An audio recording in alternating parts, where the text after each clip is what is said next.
Sveicināti! Droši vien visi esat dzirdējuši un pat izjutuši pozitīvas domāšanas labo ietekmi. Tomēr laikā, kad valda visapkārt stress un negatīvisms, nav viegli tam neļauties. Un tomēr tas ir jādara. Ja nevaram to paši ar savu noskaņošanos, tad jāņem talkā preparāti no dabīgām vielām. Un par dažiem, kurus jūs šodien dzirdēsiet pirmo reizi un arī redzēsiet, šodien raidījumā pārunāsim. Mans viesis raidījumā ir Vanda Krūmiņa, Somijas uzņēmuma Hankinta Tuku pārstāve Latvijā. Labdien! Labdien! Labdien. Esam sociālas būtnes. Ir ļoti grūti izvairīties no tā, kas virmo visapkārt sabiedrībā. Gan emocionāli, gan arī materiāli uztraukumi ir nemitīgi mūsu aktualitāte un ikdiena. Kā jūs ieteiktu noskaņot sevi šajā nemierīgajā laikā? Ko es ieteiktu? Es esmu viena no jums un, protams, lai kādas problēmas dzīvē nerastos, lai kādi pārbaudījumi nenāktu mums priekšā, es esmu sapratusi vienu. Pats būtiskākais ir saglabāt iekšējo garīgo mieru, iekšējo līdzsvaru un varbūt pat atrast pozitīvo notiekošajā, lai cik nepatīkams būtu notikums. Ja? Lai izietu no jebkuras situācijas, jeb lai ātrāk atveseļoties no jebkuras slimības. Pirmais tomēr ir tā pozitīvā domāšana un galvenais tas iekšējais miers, cik vien tas iespējams. Es saprotu, ka tas nav viegli, ja? Es to zinu, ka tas nav viegli, ja? Jo es gribu pateikt, tad, kad mēs iekšēji ejam līdzsvarā, tad mēs pieslēdzamies visuma spēkam, jeb Dievam, kā nu kuram labāk patīk, un tad mēs esam daudz stiprāki tik galā ar to visu. Kā to izdarīt? Ir dažādi veidi, citam tās ir lūkšanas, citam tās var būt meditācijas, cieši saskara ar dabu, izzinoša literatūra, mūzika un ļoti jauki cilvēki, ar kuriem labprāt gribas kontaktēties. Ja? Tas palīdzēs mums iziet no šīs te it kā sākumā, kā likās bezizējas. Taču, ja tomēr ir grūti saņemties, ja liekas, ka tam paiet pārāk ilgs laiks vajadzīgs, ja? Tad es tomēr ieteiktu, tad labāk palietosim kādas tabletītes, kādas zāļu līdzekļus, ja? Nekā ļausimies depresijai, jo depresija ir ļoti postoša, jā, jeb tas sliktais garastāvoklis. Un šodien es gribētu tieši piedāvāt visnekaitīgākos līdzekļus, jā, kas palīdz tikt galā ar depresiju. Jā, Vanda, jūs šodien esat paņēmusi līdzi divus preparātus, Depremin un Relaxor Forte. Ar kuru sāksim? Sāksim ar Depreminu. Sāksim ar Depreminu, pat to mazāk ir dzirdēts. Tātad, kas ir tās sastāvā un kā tas darbojas? Tātad Depremin, tās ir safrāna ekstrakta tabletes. Safrāna tabletes, lūk, viena aktīvā viela. Un tas, ko es tagad runāšu, es runāšu gan par safrānu, kāda pētījuma ir, gan tas viss attiecās uz pašu Depremīnu. Mēs uzreiz domājam, ka tā ir garšviela. Tā ir arī garšviela. Jūs pareizi domājat, bet izrādās ne tikai garšviela. Ja? Un sevišķi austrumos jau gadu tūkstošiem safrāns ir ļoti populārs, un es kā lasīju, tur vismaz vairāk kā 10 slimībām nodara, ja? Safrāns. Par to es šodien nerunāšu, es runāšu par Depreminu tieši vairāk konkrētāk par vienu lietu, ja? Kas ir klīniski pierādīta, ja? Ka safrāns palīdz vieglu un vidēji smagu depresiju gadījumā. Ja? Tātad, ko dara safrāns? Safrāns uzlabo garastāvokli un palīdz noturēt, palīdz būt vienmēr labā garastāvoklī. Jūs nesaspringstat, tas vienkārši tā ar jums notiek. Un turklāt nevis kaut kādu tādu mākslīgu jautrību, kā kaut kas nenormāls, jūs vienkārši esat tāds, kāds parasti ikdienā esat. Ja? Safrāns uzlabo domāšanu. Tad mēs izjūtam to aso prātu. Un safrāns ir arī afrodiziaks. Nu jā, iznāk tā, ka gan kulinārijai, gan veselībai safrāns ir brīnišķīgs līdzeklis. Jā. Nu, ne par velti, tagad mums ir ļoti slikts garastāvoklis, mums roka vieglāk pastiepjas pēc kāda salduma, vai tā nav? Jā, ja jūs runājat par saldumu, tad šajā gadījumā Tas ir tieši tas, par ko vajadzētu runāt, par safrāna iedarbību. Ja? Kādēļ safrāns uzlabo garastāvokli? Safrāns veicina smadzenēs neiromediātoru, dopamīna, serotonīna sintēzi. Vairāk ir dzirdēts serotonīns, to vēl dēvē par laimes hormonu. Tas ir tas, kādēļ ēd saldumus. Ja?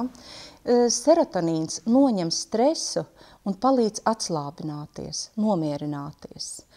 Un tad, lūk, izrādās cilvēki, kam ir zems pašnovērtējums, viņiem ir arī ļoti zems serotonīna līmenis organismā. Tādu cilvēku ļoti viegli ir nokaitināt, un tādus cilvēks var novest pat līdz pašnāvībai. Savukārt, lietojot, teiksim, depremīnu šajā gadījumā vai kādu jebkuru citu labu safrāna preparātu, paaugstinās serotonīna līmenis organismā. Mēs it kā uz laiku radām it kā mākslīgu jautrību. Cilvēks kļūst mierīgs, labā garastāvoklī, smaida un tā tālāk. Bet kādu laiku palietojot depremīnu, pēc tam organisms pats sāk sintezēt serotonīnu vairāk. Un jūs vairs nelietojat tabletes, bet jums serotonīna līmenis turpina saglabāties tādā pietiekoši augstā līmenī, un jūs jūtaties labi. Bet šajā situācijā, kad tiešām šis nav viegls laiks, lielākai daļai skatītāju var palīdzēt lūk arī šādi, lietojot depremīnu. Turklāt depremīns ir pilnīgi nekaitīgs, to droši var lietot tik kurš, pat ja jums nav kaut kāds tur depresijas. Es pati pamēģināju mēnesi lietot. Ja? Depresija man nebija, bet es gribēju izjust tā preparāta iedarību. Zinu, ka viņš man ir nekaitīgs, to droši var darīt. Ko es izjūtu noteikti izteikt, tas ir prāta asums, domāšana. Man pazuda galvā tas hauss. Ziniet, ka tur jāskrien, tas raust, tas atkal notika, ja? Un ziniet, es spēju savākties, un es zinu, to vispirms, to pēc tam, un izdaru ļoti daudz. Vai tā ir taisnība, ka šo preparātu izmanto arī austrumu ajurvēdas medicīnā? Jā, izmanto. Es esmu tikusies ar ajurvēdas pārstāvjiem. Jā. Viņi lieto 60 dienas safrānu un ar kaut kādiem pārtraukumiem. Cik es sapratu, viņi to lieto, lai sakārtot savus iekšējos ķermeņus. Jā. Jo redziet, ja es nekļūdos, tad ajurvēdas pamatā ir būt saskaņā ar visumu, saskaņā ar visu dzīvo dabu. Ja? Un lūk, lai būtu šī saskaņa, ir jābūt tam mieram, lai atrastos un dzīvot vienmēr šeit un tagad. Vienkārši viņi teica, ka tas ir ļoti tīrs, tas ir ļoti labs safrāns, jā, jo patiešām safrānu nereti vien vilto tieši tādēļ, ka tas ļoti dārgs, liek gaļas šķiedras, tur likopodiju, neorganiskos sāļus, ja? Un safrāna kvalitāte var noteikt tikai rentgena analīzi. Vai vēl ir kāda papildu iedarbība šim preparātam? Safrānā ir ne tikai tā aktīvā viela safranāls, kas uzlabo garastāvokli, bet ir arī tāda viela kā kroketīns. Tad lūk, šī safrāna kroketīna frakcija aizskavē vēža šūnu augšanu un netraucējot veselo šūnu attīstību. Jā, tas tā tiešām ir. Safrāns uzlabo asinsriti. Izrādās, ka safrāns ir arī spazmolītiķis, nedaudz pazemina asinsspiedienu. Safrāns samazina sliktā holesterīna, slikto tauku, triglicerīdu saturu asinīs un savukārt veicina labā holesterīna pieaugšanu vienlaicīgi. Tam ir arī minēts kā antialerģisks efekts, aizsargā šūnas no toksiskām vielām. Izklausās ļoti vilinoši, vai nevarētu būt tā, ka cilvēks izjūt tādu kā jau atkarību no šī preparāta, jo vienmēr taču gribas būt tik labā tādā noskaņojumā un neļauties nekādām blakus ietekmēm? Depremīna nerada, tāpat kā safrāns, depremīna nerada ne atkarību, ne pierašanu, nekā tāda nav. Depremīnu var lietot praktiski jebkurš, izņemot grūtnieces un zīdītājs. Tad vēl man it kā formāli būtu jāpasaka, ka depremīnu nav ieteicams lietot kopā ar citiem sintētiskiem antidepresantiem. Ja? Taču tas nav tā, ka tas būtu kaitīgi. Vienkārši safrāns uzreiz izmainīs sintētisko antidepresantu devu. Bet ja? Kā vajadzētu lietot? Kādās devās un cik ilgstoši? Tur tā kā rakstīts 2 tabletes dienā. jālieto ne mazāk kā 1 mēnesis, 1-2 mēneši jāpalieto, un tad tas efekts saglabājas, tādēļ arī nevar rasties atkarība, ja? Vienkārši jūs vairs depramīnu nelietojat, bet jūs jūtaties jau labi. Mirkli pārtrauksim mūsu sarunu un ieklausīsimies, kāda lietotāja pieredzē. Kā jūs savu dzīvesveidu raksturotu? Tas ir stresa pārpilns vai tāds vairāk harmonisks? Es raksturotu ar abiem vārdiem, jo strādājot muzejā 8 stundas dienā ir gan viens, gan otrs. Nu, faktiski kā kura diena. Tā kā šodien, kad ir milzīgi daudz darba, sakarā ar izstādēm un varbūt projektu darbiem, abas lietas ir vienlīdz daudz. Es diezgan bieži un labprāt ieskatos aptiekā kāda zaļtēņas vai vitamīnas, jo tas ir pilnīgi saprotams, tas jau no seniem laikiem cilvēks nav tik iedomīgs, ka viņš visu varošu, viņam vajag drusciņu no dabas dotā papildināt savus spēkus.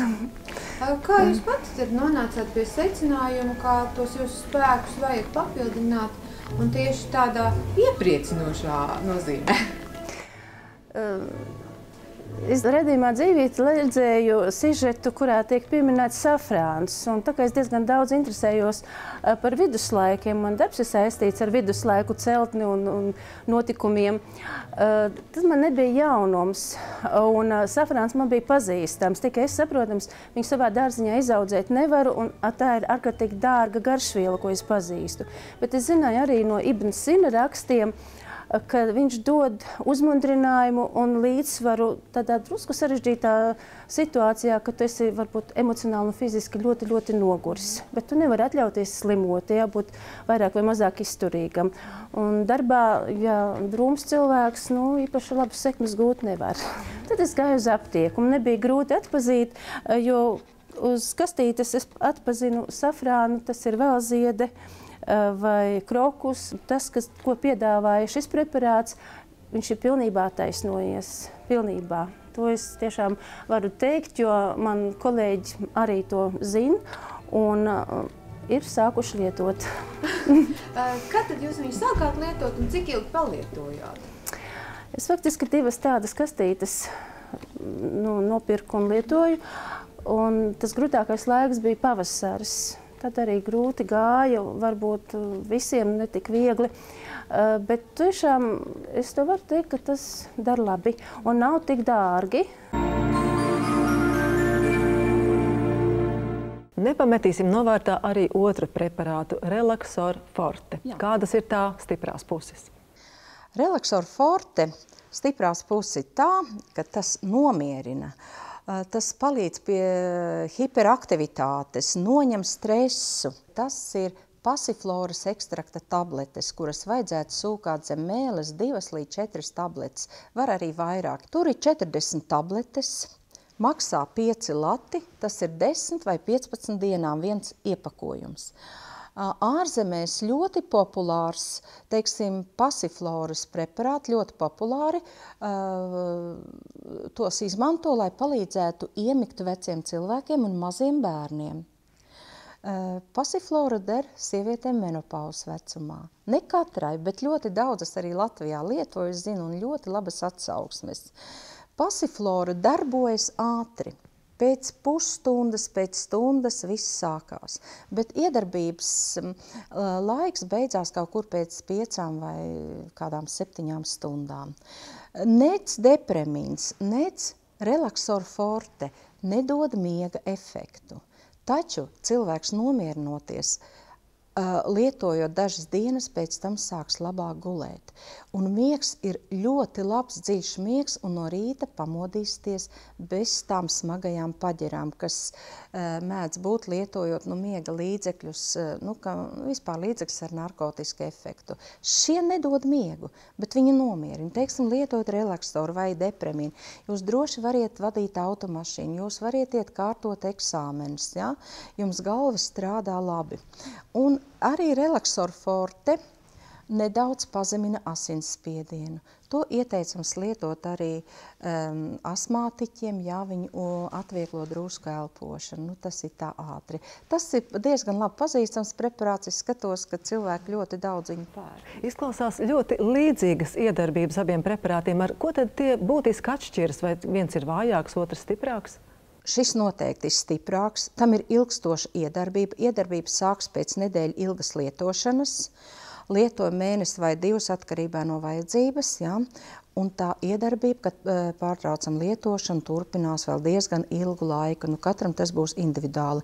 Maksā viens iepakojums 12 lati, un tas ir uz mēnesi.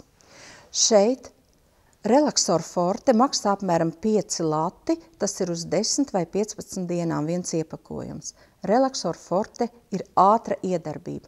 Kad ir histērija, kad ir jānoņem stress tūlīt, jā, hiperaktivitāte, neiralģija, pat ja sāpes ir, jā, te mēs varam sūkāt 2, 4, 5 tabletītes, jā, un jau pēc stundas jūs sagaidīsiet efektu. Patiesībā citi saka, man pēc 20 minūtēm ir efekts. Nu. Jūs minējāt, kam nevajadzētu lietot šos preparātus, tātad grūtniecēm. Jā. Ja? Bet kam varbūt tieši būtu domāti šie preparāti? Visiem pārējiem. Visiem pārējiem. Visiem pārējiem, ja ir nemieris, ja ir bailiet kārtot eksāmenu, ja ir bailiet uz nopietnām sarunām. Ja gribas justies labāk. Jā, bet gribas, lai prāts būtu ass, lai nenāktu miegs pa dienu. Jebkuram. Un, lai izvēlētos, kuru tieši no abiem iegādāties, varbūt var jautāt padomu arī savam ģimenes ārstam. Es domāju, ka var, bet ne visi doktori ir iedziļinājušies, teiksim, fitoterapijas noslēpumos. Tad drīzāk varbūt var jautāt farmaceitam. Arī tā ir ļoti laba alternatīva. Jā, arī farmaceitam un, protams, zvanīt man. Paldies par sarunu, Vanda. Es ceru, ka jūs jau šobrīd jūtaties mierīgāk pēc mūsu sarunas. Ja ne, dodieties uz aptieku. Esiet priecīgi, laimīgi. Paldies Grīvas mēbelēm par pajumti raidījumam. Uz drīz tikšanos. Visu labu!